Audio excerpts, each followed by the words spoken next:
Assalamualaikum warahmatullahi wabarakatuh. Alhamdulillahirabbil alamin wa bihi nasta'inu ala umurid dunya waddin. Wassalatu wassalamu ala asyrafil anbiya'i wal mursalin wa ala alihi wa sahbihi ajma'in. Amma ba'du. Langsung saja. Nama saya Ismet Maulana. Saya merupakan mahasiswa UIN Sultan Maulana Hasanuddin Banten. Jurusan Bimbingan Konseling Islam semester 4. Baiklah, di sini saya akan membahas mengenai sebuah falasi atau sesat pikir dan beberapa jenis falasi. Kebetulan saya membahas 3 jenis falasi. Nah, di sini saya akan membahas mengenai pengertian falasi. Jadi, falasi itu merupakan suatu kata atau argumen yang terlihat seolah-olah itu sudah valid atau benar. Akan tetapi, falasi itu mengandung suatu kesalahan dalam sebuah penalarannya. Baiklah, di sini saya akan menjelaskan mengenai beberapa jenis falasi ya. Saya ambil jenis 3 falasi. Sebenarnya jenis falasi itu ada banyak. Saya memilih 3 jenis falasi. Yang pertama itu ada gambler falasi. Nah, gambler falasi itu apa sih sebenarnya? Jadi, gambler falasi itu memiliki arti penyimpangan dalam penilaian. Gambler falasi ini terjadi ketika individu memiliki suatu keyakinan bahwa kalau sesuatu yang terjadi secara berturut-turut itu akan dinilai menyimpang dari kebiasaan ya.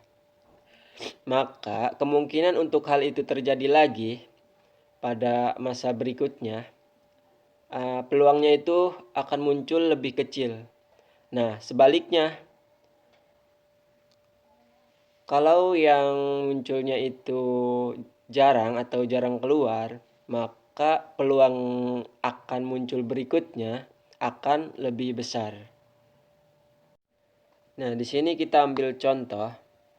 Setelah melempar koin sebanyak 5 kali, nah si A ini mendapati hasilnya selalu kepala.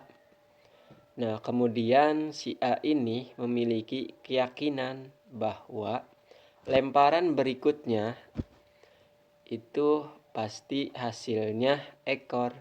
Nah, di sini kan ada kesesatan ya dalam berpikir. Pada dasarnya atau pada kenyataannya, peluang munculnya ekor dan kepala itu hampir sama, yaitu 50%, 50%. Kemudian ada jenis falasi berikutnya. Saya ambil jenis falasi ad populum ya atau bandwagon. Nah, jenis falasi ini artinya percaya bahwa jika suatu hal itu populer atau diyakini banyak orang, maka hal itu menjadi valid atau benar tanpa perlu diselidiki terlebih dahulu atau diselidiki lebih lanjut ya. Nah, di sini kita ambil contoh. Nah, setiap hari Senin merupakan upacara kenaikan bendera. Nah, si A ini tidak memakai topi. Kemudian ditegurlah oleh seorang gurunya. Nah, si A ini menjawab, kenapa sih nggak boleh?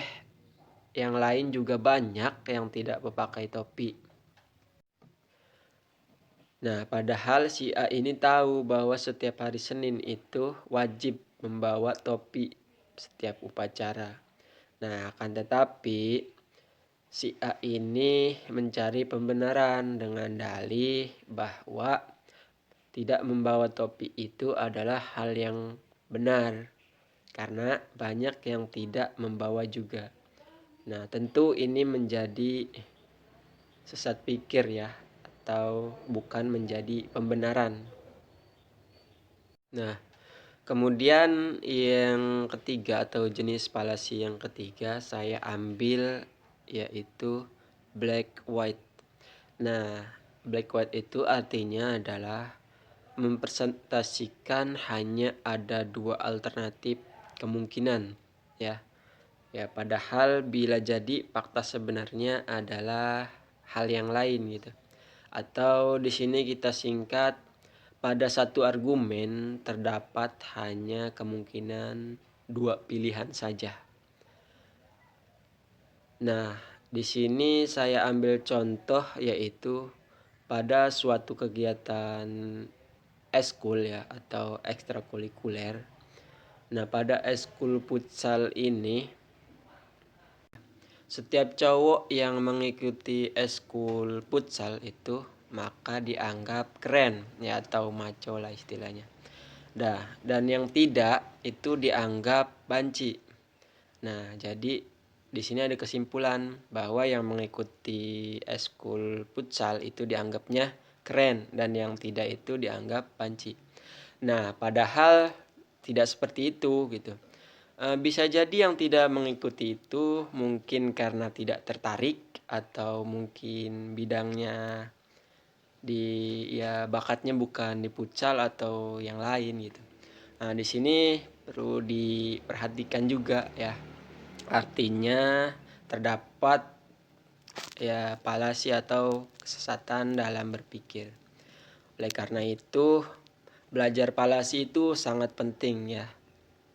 Mungkin cukup sekian pembahasan dari saya mengenai falasi dan juga